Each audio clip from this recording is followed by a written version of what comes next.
Is mis Sophie matter. Tá mé deach mína dís. Tá mé freasta an bhfuil sconarithe donna seachna.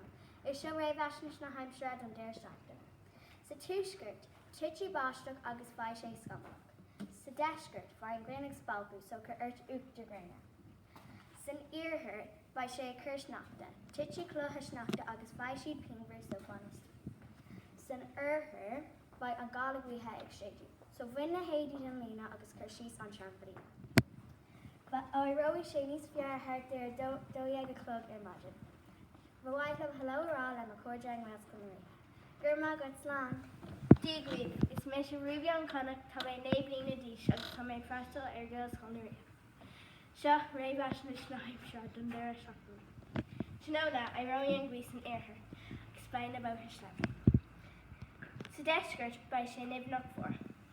Bei galaghuithe ag séidiú agus tins gogus tonic an freisin sa túsgurt.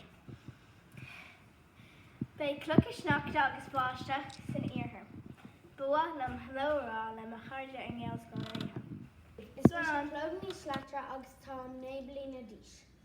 Tá mi freastal an réal sconarithe. Is seo réamhaisnéis na haimsire don deir seachtaine. Sa túsgurt bhaid galaghuithe ag séidiú. Agus sa deisgurt bhaid sé nimhnach for agus bhaid agus titrí caile agus sneachta. San iarthar bhaid tindrach agus tuarnach agus ní bhaid géim Wi-Fi. San uirthar bhaid sé cur sneachta ar fud na tíortha. Bháil am helórá le a chuirde ó réal sconarithe. Slán go fáil.